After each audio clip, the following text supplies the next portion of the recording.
तो हेलो मेरे प्यारे बच्चों, आई होप आप लोग बहुत अच्छे होंगे और अच्छे से पढ़ाई कर रहे होंगे।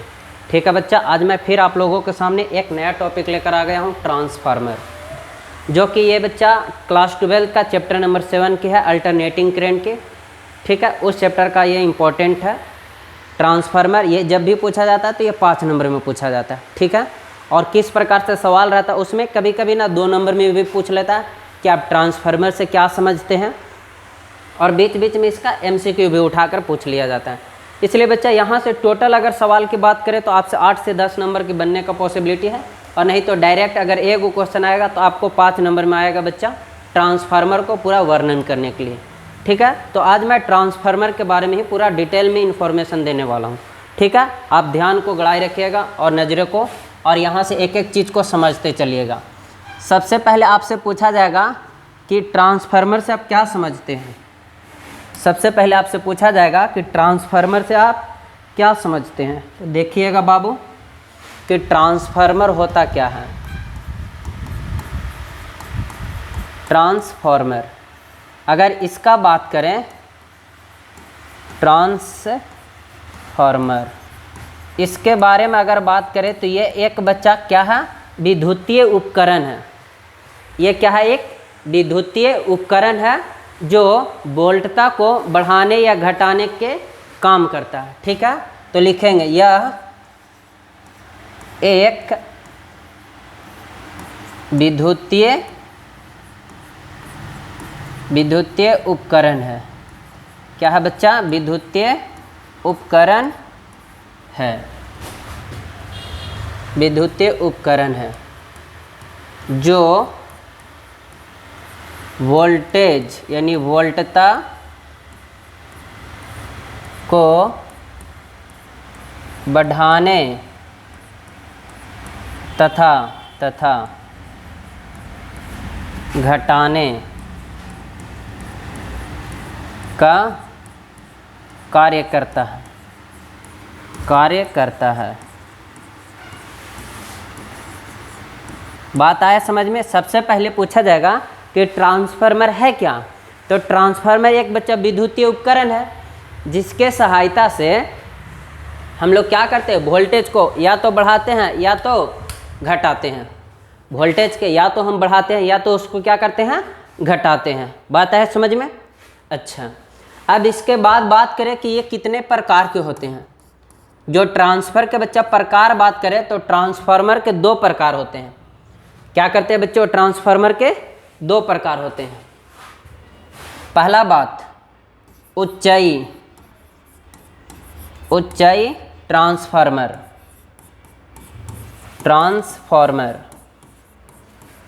और दूसरा की बात करें तो अपचाई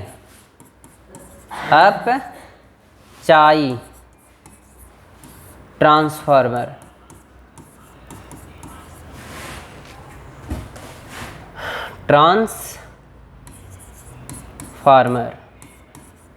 बात आया समझ में कि ये 2 प्रकार के होते हैं। एक ऊंचाई ट्रांसफार्मर होते हैं और एक बच्चा अपचाई ट्रांसफार्मर होते हैं। इसको इंग्लिश में बोलते हैं स्टेप अप ट्रांसफार्मर, और इसको बोलते हैं स्टेप डाउन ट्रांसफार्मर। अच्छा सर, एक हो गया आपका स्टेप अप ट्रांसफार्मर, दूसरा हो गया स्टेप डाउन ट्रांसफार्मर। ये दोनों होता क्या है, जरा से एक एक बार में समझते हैं कि ऊंचाई ट्रांसफार्मर किसको बोलते हैं और ये कहाँ यूज किया जाता है। सर, ऊंचाई ट्रांसफार्मर, अगर ऊंचाई ट्रांसफार्मर की बात करें बबुआ तो ये क्या करेगा, आपका निम्न वोल्टेज से हाई वोल्टेज में कन्वर्ट करेगा। ठीक है, पहले कैसा रहेगा, ऊंचाई, देखो इसका काम है क्या, ऊंचाई ट्रांसफार्मर। ऊंचाई ट्रांसफार्मर मतलब क्या रहेगा, जब तुम्हारा जो वोल्टेज है वो निम्न रहेगा। क्या रहेगा, निम्न, उसको उच्च कर देगा, ज़्यादा कर देगा। उच्च नाम से पता चल रहा है, उच्च कर देना। उच्च मतलब बढ़ा देना। बोले ना बच्चों तुम ऊंचाई तक पहुँचो, मतलब क्या करोगे, बढ़ोगे अपने बच्चा। जो तुम्हारा काम है उसमें क्या होगा, वृद्धि होगा, तभी तो बोलते हैं कि तुम ऊंचाई तक गए हो। तो सर इसमें क्या होगा कि वैसा विद्युतीय उपकरण या तो ऐसा ट्रांसफार्मर लिख दो, डायरेक्ट ऊपर तो जब लिख ही दिए हैं तो वह ऐसा ट्रांसफार्मर जो निम्न वोल्टता को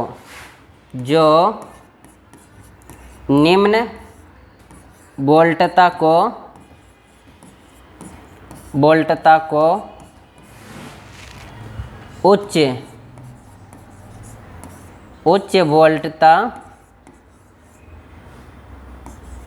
वोल्टता, ये मैं यहाँ लिख दे रहा हूँ, उच्च वोल्टता में परिवर्तित करता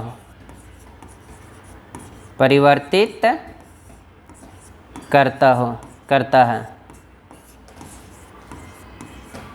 उसे ऊंचाई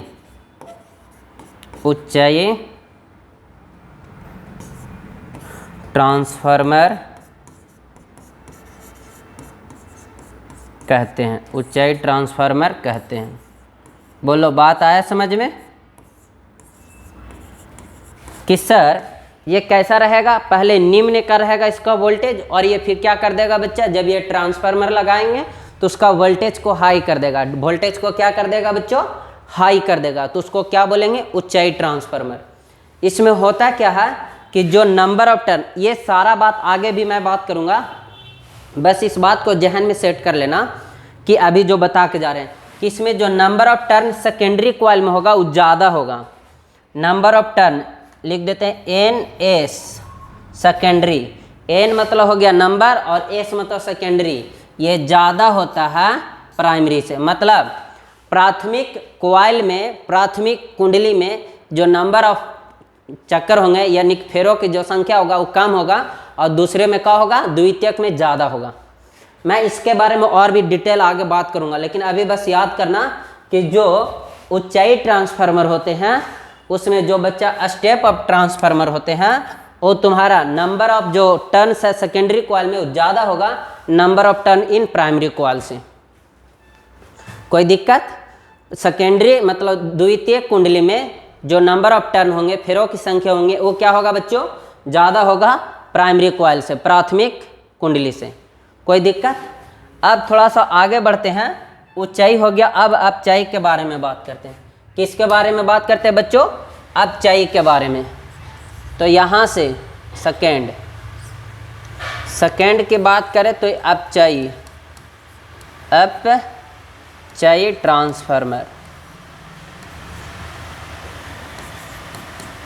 ट्रांसफार्मर, जिसको बोलते हैं बच्चा स्टेप डाउन ट्रांसफार्मर। इसके बारे में समझो क्या कर। स्टेप डाउन ट्रांसफार्मर मतलब डाउन होता है। क्या होता है? डाउन। बात आ रहा है? देखो वो क्या कर रहा था? उच्च कर रहा था। पहले बच्चा कम था तो ज़्यादा की ओर जा रहा, लेकिन इसमें क्या होगा? पहले ज़्यादा रहेगा फिर वो कम करेगा। तो इसमें होगा क्या कि ऐसा ट्रांसफार्मर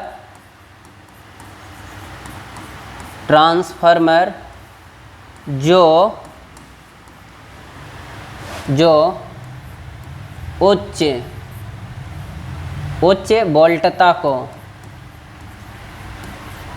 वोल्टता को निम्न वोल्टता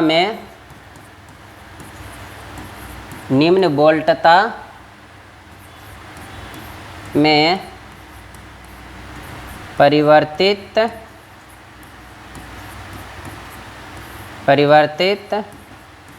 करता है। ये क्या होगा बच्चा? उच्च वोल्टता को निम्न में, बोले ना डाउन करेगा, डाउन गिरेगा बच्चा। अपचाई मतलब नीचे जा रहा है। समझ में आ रहा है? तो इसे क्या बोलते हैं बच्चों? स्टेप डाउन यानी कि अपचाई ट्रांसफार्मर। उसे अपचाई ट्रांसफार्मर कहते हैं।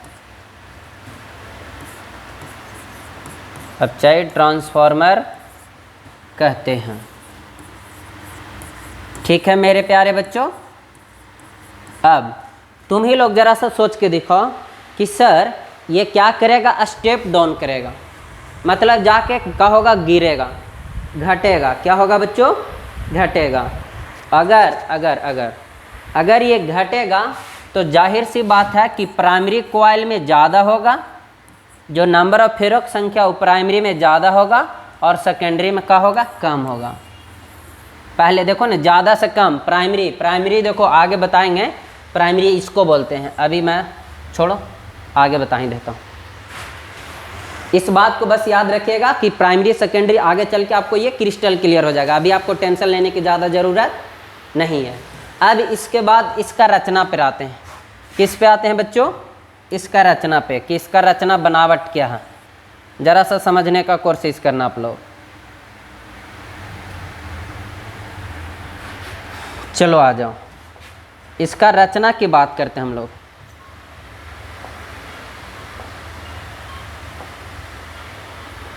रचना या तो बोले बनावट, रचना बोले या बनावट बोले, बनावट ये क्या है, यह कंस्ट्रक्शन। तो ये बोला जाता है कि बच्चा नर्म लोहे के पटलित क्रोड पे कॉपर यानी कि तांबे के तार को लपेट कर बनाया जाता है।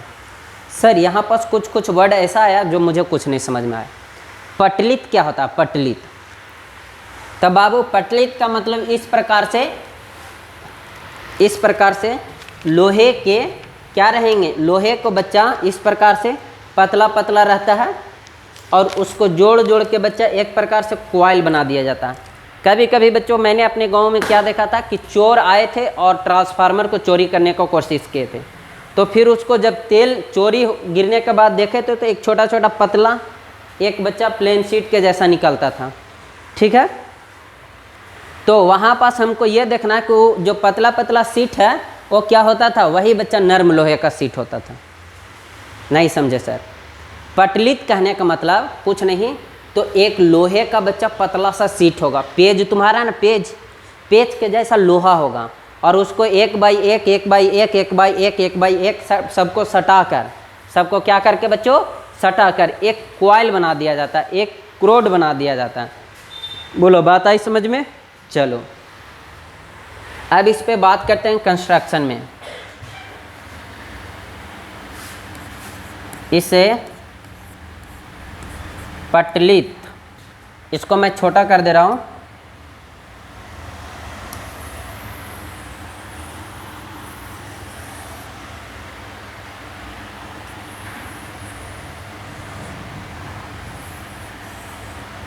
ठीक है। चलो अब देखो, इसे पटलित नर्म लोहे हुए पर तांबे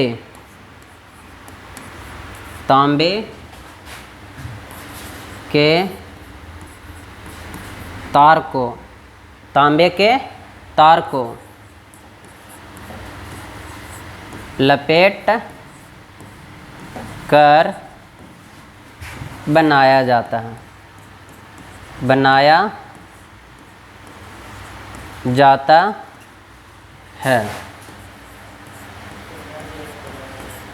ठीक है। बात आया समझ में?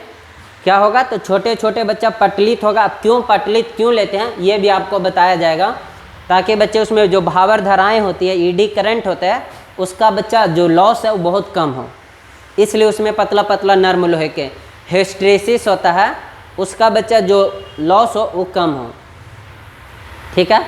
तो सब कुछ देखते भर में हम लोग पहले स्टील का यूज किया जाता था, तो उसमें ज़्यादा एनर्जी का लॉस होता था, उसमें ऊर्जा ज़्यादा होता था, और बच्चा फेरोमैग्नेटिक ज़्यादा होने के कारण, ऐसे तो नर्म लोहे भी फेरोमैग्नेटिक है, लेकिन स्टील में एक ऐसा गुण था कि अगर वो एक बार मैग्नेट बन जाता था तो बच्चा डीमैग्नेट होता ही नहीं था। एक बार चुंबकीय बन गया तो अनुचुंबकीय फिर से होता ही नहीं था, बोलता था मैं चुंबक बन गया हूँ तो चुंबक के जैसा ही रहूँगा, इसलिए उसको क्या करते हैं बच्चे, वो यूज नहीं करते थे। चलो आ जाओ, अब आगे की बात करते हैं इसमें, तो इसका बनावट देख लो, और भी इसमें है। पहले इसका कंस्ट्रक्शन यहाँ पास मैं बना देता हूँ।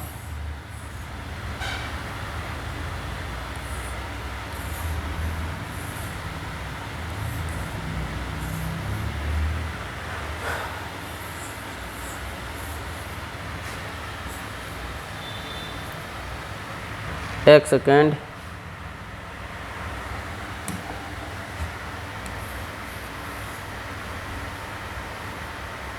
जी, ये तुम्हारा हो गया बच्चा प्राइमरी कॉइल।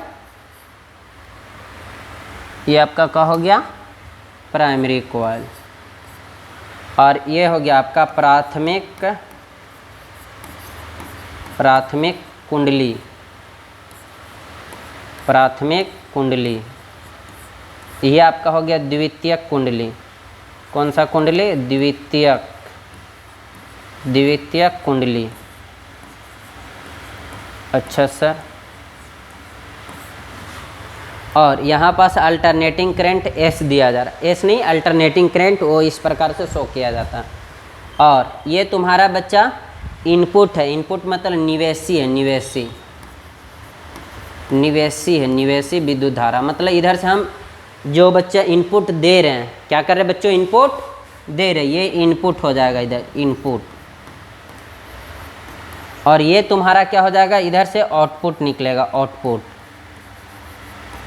ठीक है। आई होप आप लोग इतना बात समझ पाए होंगे। ये आपका आउटपुट है। ठीक, इतनी बात आ गया समझ में। इधर वाला को बोलते हैं प्राथमिक कुंडली, इधर वाला को बोलते हैं द्वितीयक कुंडली। तो अभी जो इतना बार हम समझा रहे थे कि प्राथमिक कुंडली जो एनपी है उसमें नंबर ऑफ टर्न अगर ज़्यादा है और इसमें कम है, इसमें क्या है? कम। तो अब तुम हमें बताओ कि कैसा बनेगा? अपचयी बनेगा या उच्चयी बनेगा? फिर से, इसमें ज़्यादा है नंबर ऑफ टर्न, जो प्राइमरी कॉइल उसमें ज़्यादा है और द्वितीयक वाला में कम है। तो बताओ ये कैसा बनेगा? उच्चयी बनेगा या अपचयी बनेगा? तो यहाँ साफ साफ देखो, यहाँ लिखा हुआ है कि सर अपचयी। अगर प्राइमरी में ज़्यादा, सेकेंडरी में कम होगा, प्रथम कुंडली में ज़्यादा होगा नंबर ऑफ टर्न और द्वितीय कुंडली में नंबर ऑफ टर्न कम होगा, तो ये आपका अपचयी ट्रांसफार्मर कहलाएगा। कोई दिक्कत? अब इसमें और कुछ बात करना है, इसी के बारे में लिख देते हैं जो बात ऊपर लिखे हैं। लिखेंगे उच्चयी ट्रांसफार्मर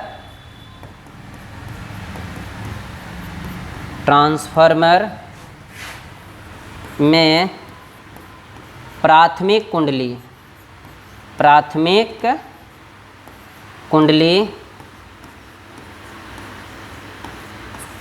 में फेरों की संख्या कम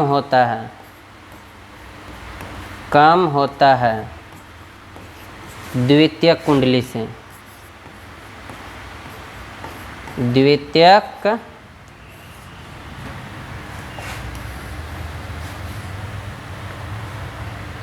द्वितीयक कुंडली से। बोलो, इतनी सी बात आया समझ में? अच्छा सर, ये तो हो गया ऊंचाई की। अगर आप ऊंचाई की बात करें तो लिखेंगे अपचयी ट्रांसफार्मर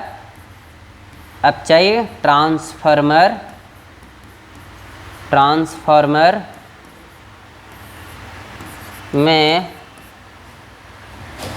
प्राथमिक कुंडली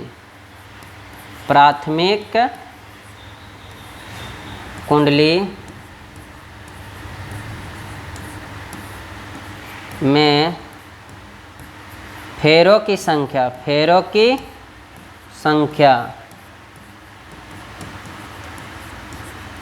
अधिक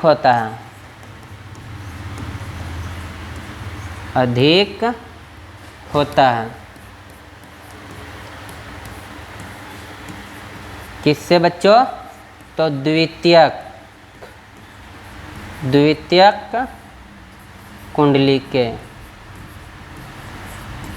कुंडली के फेरों की संख्या के।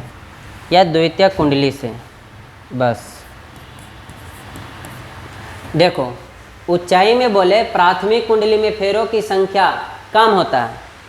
ऊंचाई में क्या होगा, प्राथमिक कुंडली में फेरों की संख्या कम होगा, लेकिन वही बात द्वितीयक जो अपचाई होगा ये प्राथमिक कुंडली में फेरों की संख्या अधिक होता है। बात आ गई समझ में? हाँ या ना बोलो बच्चों, यहाँ तक आया समझ में? ये आपका क्या हो गया, ये आपका रचना हो गया। रचना मतलब कंस्ट्रक्शन बोले या बनावट बोले, ठीक है। अब हम लोग चलते इसका कार्य विधि पर कि कार्य कैसे करता है। तो कार्य करने के लिए एक बार फिर से हम आपको डायग्राम बनाकर दिखाना चाहते हैं ताकि एक एक बात को आप समझ पाएँ।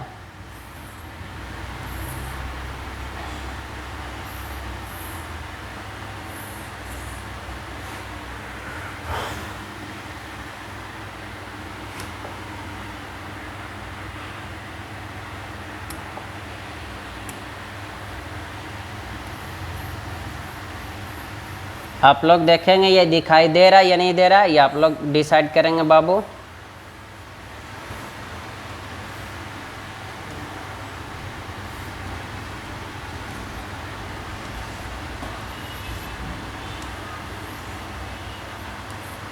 चलो देखो, ये फिर से आपका प्राथमिक कॉइल बना, वो आपका द्वितीयक कॉइल बना, द्वितीयक कुंडली बना। जैसे ही इसमें हम इनपुट में करंट दिए, विद्युत धारा को इसमें दिए, हाँ सर दिए, देने के बाद क्या होगा कि इसमें जब आप करंट गया तो याद करो, देखने से नहीं लग रहा कि ये बच्चा एक सोलिनॉइड के जैसा बन रहा है जी? हाँ देखो देखो देखो देखो प्यार से, ये सोलिनॉइड के जैसा नहीं बन रहा। सोलिनॉइड तो बताए थे, और सोलिनॉइड में क्या था बच्चा, B बराबर आपका था म्यू नॉट NI।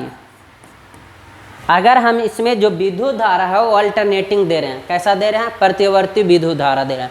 और जब प्रतिवर्ती विद्युत धारा देते तो प्रतिवर्ती विद्युत धारा का क्या गुण है कि कभी बढ़ेगा कभी घटेगा, कभी बढ़ेगा कभी घटेगा, कभी बढ़ेगा कभी घटेगा। मतलब कि सर ये वाला चेंज कर रहा, आई क्या हो रहा है बच्चों, चेंज कर रहा। अगर जब विद्युत धारा चेंज हो रहा तो जाहिर सी बात है ये मैग्नेटिक फील्ड भी चेंज होगा। बोलो बोलो, सोचो समझो और देखो ध्यान से कि हम आपको क्या बताना चाह रहे हैं कि अगर बच्चों इसमें आई को हम चेंज करेंगे, क्या करेंगे, आई को चेंज। हाँ सर, जब आई चेंज होगा तो बी भी चेंज होगा, और जब बी चेंज होगा मैग्नेटिक फील्ड चेंज होगा, तो अब इसमें मैग्नेटिक फ्लक्स भी चेंज होगा। एक दूसरे से लिंक है, देख लो मेरे प्यारे बच्चों कि सर अगर ई चेंज करेगा तो ये भी चेंज करेगा, और ये चेंज करेगा तो मैग्नेटिक फ्लक्स फाई ये होता था B डॉट A। जब ई चेंज करेगा तो बोलो ई चेंज नहीं करेगा क्या? सोचो सोचो सोचो, भगवान आपके पास सुंदर सुंदर दिमाग दिया है, इंस्टाग्राम का आईडी याद रखने के लिए नहीं, फार्मूला को भी याद करने के लिए। उसका एक बार आईडी पता चल जाएगा तो तुरंत याद कर लोगे, अच्छा दिस। लेकिन मैं फार्मूला कितना बार बताया वो तुम्हें याद नहीं हो रहा। ठे पी के ढकनो, नो मेरे प्यारे बच्चों, ठीक है। चलो आ जाओ। तो सर अगर इसका जो है कार्य विधि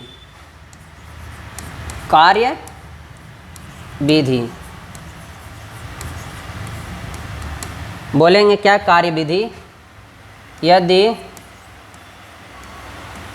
प्राथमिक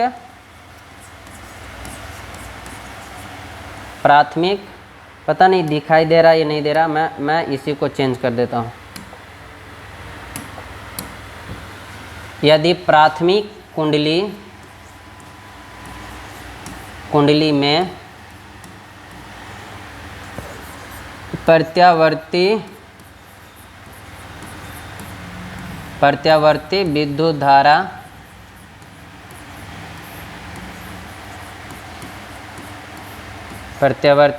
धारा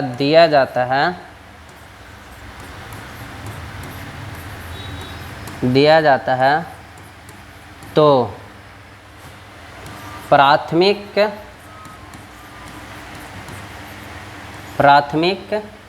कुंडली में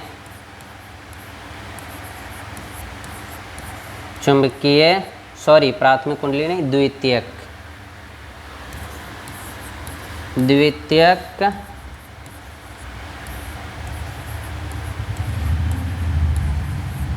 कुंडली में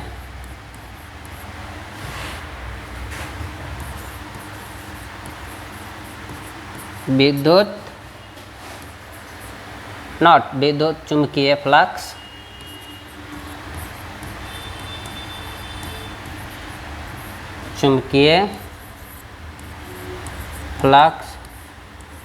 उत्पन्न हो जाता है, उत्पन्न हो जाता है।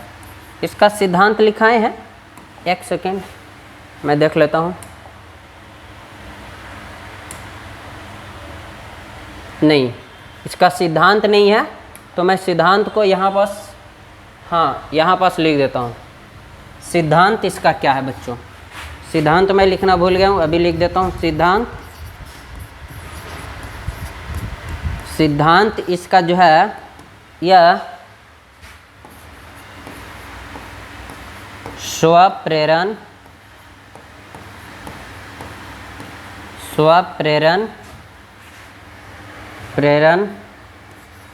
के आधार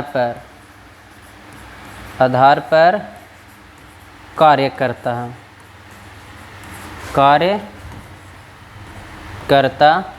है। कुछ नहीं समझ में आ रहा है तो इसको म्यूचुअल इंडक्शन बोलते थे। स्वप्रेरण अन्योन्य के आधार पर, यहाँ पर स्वप्रेरण के अन्योन्य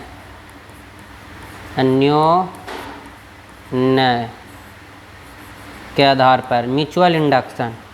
क्या बच्चों? Mutual induction.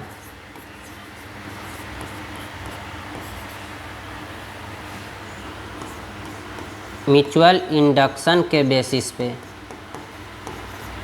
बात आया समझ में कि म्यूचुअल इंडक्शन के बेसिस पे यह काम करता है। ठीक है, सिद्धांत। कोई दिक्कत यहाँ तक? चलो आगे बढ़ रहे थे हम लोग।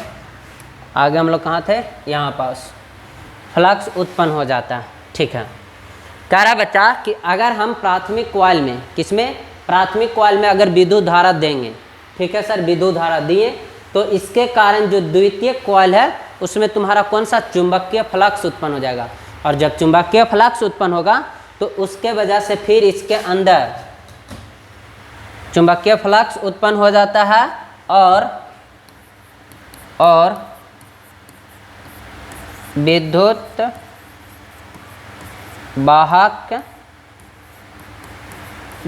वाहक बल उत्पन्न हो जाता है, उत्पन्न हो जाता है।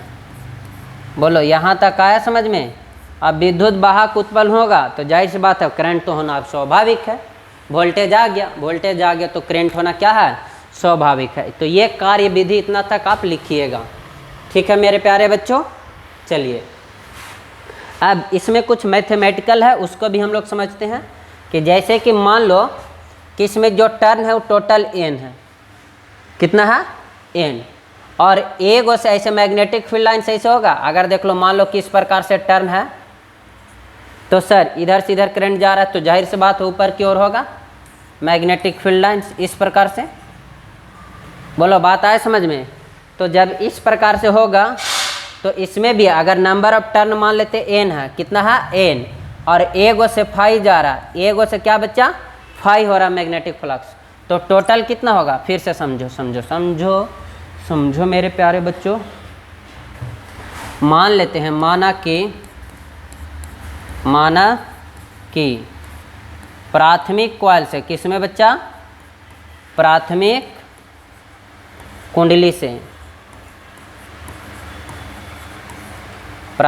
कुंडली से जो फ्लक्स होगा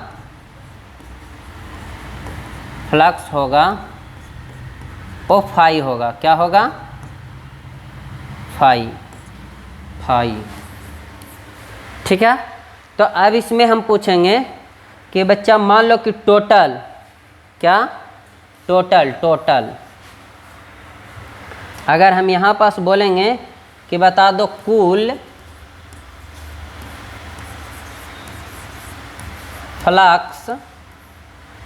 फ्लक्स प्राथमिक कुंडली में, प्राथमिक कुंडली में टोटल कितना होगा? तो कहोगे सर उसमें फेरों की संख्या n था और एगो से फाई जा रहा था, एगो से इससे कितना जा रहा था? तो फाई, एगो कुंडली से। सर एगो कुंडली से फाई जा रहा था, टोटल नंबर ऑफ टर्न कितना है? n है, तो इसमें हो जाएगा sir n p into phi, n p into phi. फिर से समझो, यहाँ पास कुंडली बच्चा एगो कुंडली से मान लो कि एगो जा रहा है, तो यहाँ पास जो फ्लक्स होगा वो एक होगा। मान लेते कि इसमें फाई जा रहा है, कितना जा रहा है? फाई, और total number of turn n है, तो टोटल कितना जाएगा उसमें फ्लक्स? तो n फाई। बोलना यार, मान लो कि एक लड़का खा रहा है 2 रोटी, एक लड़का कितना खा रहा है? 2 रोटी। तुम्हारे पास टोटल n लड़के हैं, तो टोटल कितना रोटी खाएगा? n इंटू 2, बोलना 2n। चल ठीक, तो यहाँ से जो तुम्हारा बच्चा इंड्यूस्ड ईएमएफ होगा, जो तुम्हारा बच्चा जो होगा कुल विद्युत वाहक बल जो E और किस में? प्राइमरी कॉइल में, ये तुम्हारा हो जाएगा माइनस NPd∅/dt। याद करो लेंज लॉ, फैराडे का नियम बताए थे, जिसके कारण उत्पन्न होता है उसी को ये मारने का कोशिश करता है। तो वहाँ पास से आ जाएगा जो ईएमएफ का वैल्यू है प्राइमरी कॉइल में Np∅/dt। सिमिलरली इसी तरह से द्वितीयक कॉइल में, किस में बच्चों? द्वितीयक कुंडली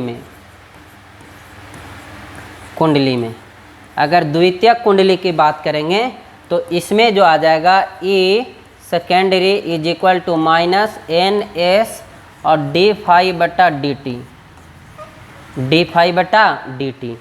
ये तुम्हारा इक्वेशन फर्स्ट हो गया और ये इक्वेशन आपका सेकेंड हो गया। अब क्या करोगे? दोनों को डिवाइड कर दोगे। दोनों को क्या कर दोगे बच्चों? डिवाइड। तो हम दोनों को डिवाइड कर रहे हैं, लिखेंगे बच्चा समीकरण 1 को 2 से भाग देने पर, क्या करने पर बच्चों? भाग देने पर। अच्छा, भाग देके देखते हैं तो EP/ES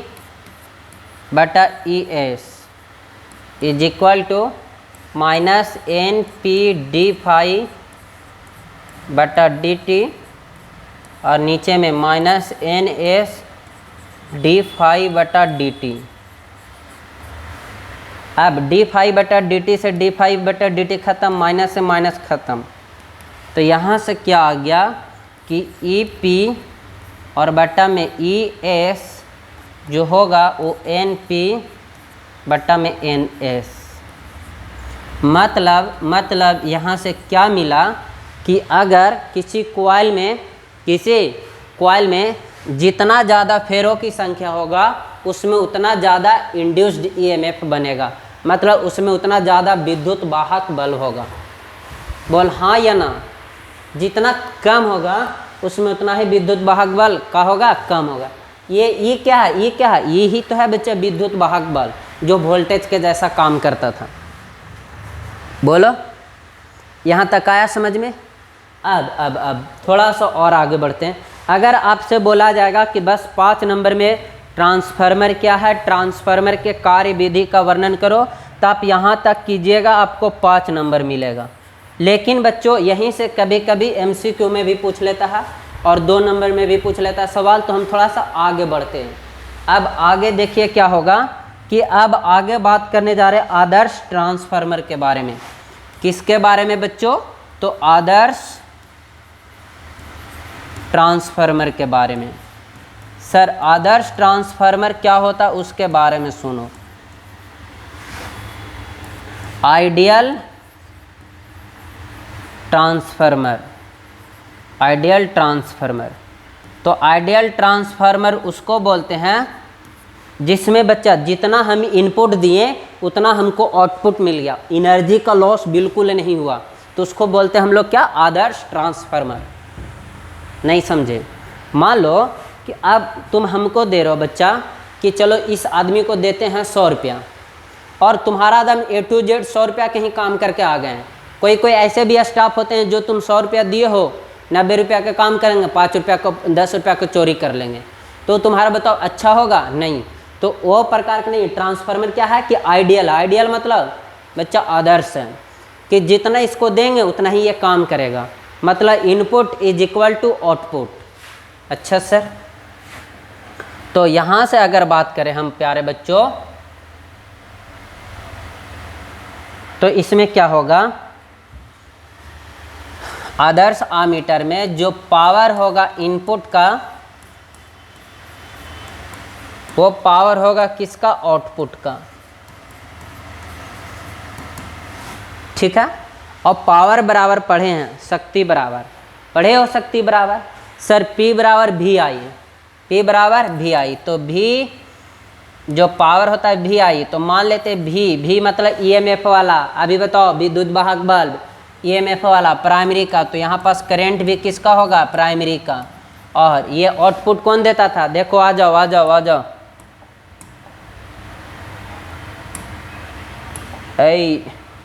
कहाँ गया? हाँ देखो, इधर वाला को हम इनपुट बोले थे कि जो पहला कॉइल होगा उसको इनपुट बोलते हैं, और इधर वाला को आउटपुट बोल रहे हैं। क्या बोल रहे हैं बच्चों? आउटपुट। तो यहाँ से जाओगे तो जो तुम्हारा पावर हो गया इनपुट का, और जो तुम्हारा पावर हो जाएगा आउटपुट का, यानी कि V सेकेंडरी और I भी सेकेंडरी। यहाँ से तुम जरा सा और आगे करोगे तो VP/VS। तुम्हारा मन है कि सर ये V कहाँ से आ गया, तो तुम EP भी लिख सकते हो। लो इंड्यूस्ड EMF लिख दिए ताकि तुम कंफ्यूज ना करो।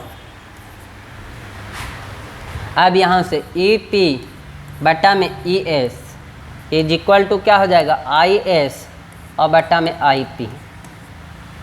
कोई दिक्कत? कि अगर आदर्श मीटर होगा तो करंट का उल्टा हो रहा है बच्चा, इंड्यूस्ड EMF। देखो सेकेंडरी कॉइल का जो इंड्यूस्ड EMF हो रहा है वो इन्वर्सली आ रहा है, तो हम इसको लिख सकते हैं induced EMF in primary coil 1/2, और I जो हो जाएगा प्राइमरी कॉइल। बोलो बोलो बोलो, हाँ या ना? इस प्रकार से होगा कि नहीं होगा? अच्छा सर, थोड़ा सा और बच्चों आप देखेंगे पीछे कि EP/ES इज इक्वल टू आया था NP/NS, NP/NS। तो एक और रिलेशन आ गया। इसी से ज़्यादातर न्यूमेरिकल पूछने का पॉसिबिलिटी होता है, न्यूमेरिकल पूछने का पॉसिबिलिटी होता है बच्चों, यहीं से ज़्यादातर न्यूमेरिकल्स होता है। अभी बताएंगे कि कैसे न्यूमेरिकल्स भी आएगा जो। ठीक है, बोलो।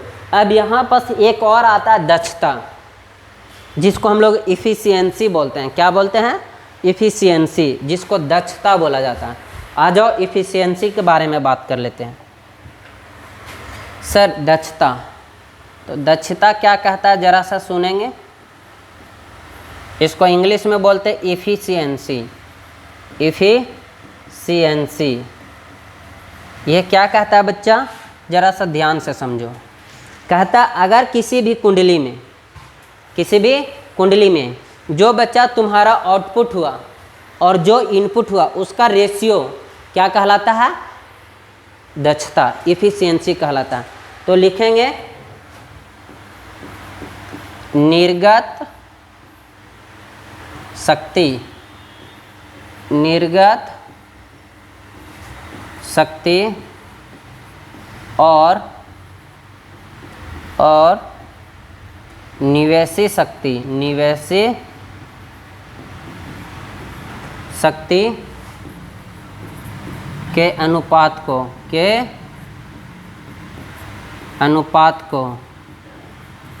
दक्षता कहते हैं। क्या कहते हैं बच्चों? दक्षता कहते हैं। कोई दिक्कत? कि जो बच्चा पावर आउटपुट होगा और जो पावर इनपुट होगा उसका जो रेशियो होगा उसी को हम लोग दक्षता बोलते हैं। कहने का मतलब दक्षता को हम लोग ईटा से डिनोट करते हैं। ये तुम्हारा हो जाएगा P आउटपुट और बटा में P इनपुट, P इनपुट। बोलो बात आई समझ में? अच्छा सर, अब यहाँ से N बराबर पावर बराबर अभी पढ़ें P इनपुट, सॉरी आउटपुट तो हो जाएगा ई सेकेंडरी गुना आई सेकेंडरी और बटा में प्राइमरी बोला था यहाँ पास, तो हो जाएगा ई प्राइमरी और गुना आई प्राइमरी। ठीक है, यहाँ तक कोई दिक्कत किसी को, कोई परेशानी? और थोड़ा सा आगे बढ़ते हैं, थोड़ा सा क्या बढ़ते हैं बाबू आगे। अगर इसी में हम बोलेंगे कि इसका परसेंटेज बता दो, क्या बता दो? परसेंटेज। तो ये क्या हो जाएगा? ई सेकेंडरी गुना आई सेकेंडरी और बटा में प्राइमरी और आई प्राइमरी इंटू में 100। परसेंटेज लाना है तो कितना से मल्टीप्लाई करते थे? 100 से मल्टीप्लाई करते थे। कोई दिक्कत? बोलो, इतनी सी बात आ गया समझ में? अब इस पर एक क्वेश्चन देख लेते हैं। क्या देख लेते हैं बाबू? क्वेश्चन। जो पीछे वाला था उस पर एक क्वेश्चन देख लेते हैं। देखो मैं पीछे वाला आपको दिखा देता हूँ। इसको मिनिमाइज करके मैं आपको यहाँ पास एक क्वेश्चन दिखाता हूँ। देखिए क्वेश्चन क्या है। जैसे कि मान लो कि एक ट्रांसफार्मर है। क्या है? एक ट्रांसफार्मर है। तो ट्रांसफार्मर में ये तुम्हारा हो गया प्राइमरी कॉइल, जिसमें बच्चा नंबर ऑफ टर्न तुम्हारा n बराबर 200 है। NP तुम्हारा 200 है। अच्छा, दिखाई दे रहा आप लोग को? छोड़ो, नहीं दिखाई दे रहा तो मैं यहाँ से हटा देता हूँ। यहाँ से अगर मैं क्वेश्चन बोल रहा हूँ कि NP जो है तुम्हारा 200 है, ठीक, और IP जो है तुम्हारा ये मान लो कि 10 एम्पियर है। कितना एम्पियर है? 10 एम्पियर। और तुम्हारा जो NS है 400 है। कितना है? 400। तो तुम्हें IS बता देना है और तुम्हें बता देना बच्चा EP बता देना है। ठीक है, और ES बता देना। लो, इतना क्वेश्चन हम आपको दिए, बनेगा क्या? बोलो। तो सर सबसे पहले यहाँ पास अगर बात करते हैं तो NP बटा NS इज इक्वल टू हो जाएगा EP बटा ES। NP देखो कितना है? NP है तुम्हारा बच्चा 200। Okay sir. NS कितना है बच्चा? 400। अब EP बटा ES, 2 से 2 खत्म, ये खत्म, 1 बटा 2 इज इक्वल टू EP बटा ES। अच्छा सर, इतनी सी बात क्लियर हो गया। अब I निकालना है। क्या निकालना है? I। तो I के बारे में चलते हैं। तो हम लोग बात किए NP बटा NS, ये हो जाएगा IS बटा IP। देखो इन्वर्सली प्रोपोर्शनल था ना। अरे IP और IPS में कैसा था? इन्वर्सली प्रोपोर्शनल है। तो NP और NS का हम यहाँ से वैल्यू पुट करते हैं। तो NP बटा कितना? NP है 200 और NS हो गया आपका 400। Okay sir. और IS का वैल्यू हमको निकालना है। IP दिया हुआ IS रहने देते हैं। ये आपका हो जाएगा 10। 2 0 से 2 0 खत्म, 1 बटा 2, 2 से ये 5 बार में, मतलब IS का वैल्यू यहाँ से आ गया कितना? 5 एम्पियर। कितना एम्पियर? 5 एम्पियर। कोई दिक्कत? बोलो, IS का कितना आ गया? 5 एम्पियर। IS जो सेकेंडरी कॉइल है बच्चा, उसमें जो करंट होगा ये इन्वर्सली प्रोपोर्शनल था नंबर ऑफ टर्न का। तो नंबर ऑफ टर्न ज़्यादा आ रहा है तो करंट कम आया। बोलो, यहाँ तक समझ में आ गया कि नहीं आया? अब बच्चा तुम कहीं पास भी कोई भी इक्वेशन में पुट करके सारा वैल्यू निकाल सकते हो। ठीक है, बाकी यहाँ से थोड़ा थोड़ा लॉजिक आप ध्यान लगाइएगा तो बन जाएगा। ये आपका पूरा ट्रांसफार्मर के बारे में हमने बात किया। इसमें और भी है बच्चा कि कुछ हानियाँ ट्रांसफार्मर के बारे में। ठीक है, तो कुछ हानियाँ के बारे में भी बात कर ले, ये तो रहने दे। चलो उसको हानियाँ को दोनों के बारे में इंग्लिश वाला और हिंदी वाला दोनों एक साथ करेंगे। ठीक है, अभी बस यहीं तक बच्चों, आप बढ़िया से इसको पढ़िएगा। हानियाँ तो बहुत कम पूछती है, लेकिन अगर पूछ भी लेती है तो मैं उसको वीडियो बना कर डाल दूँगा। यहाँ तक आप लोग बढ़िया से पढ़िएगा। Best of luck. Okay, thank you.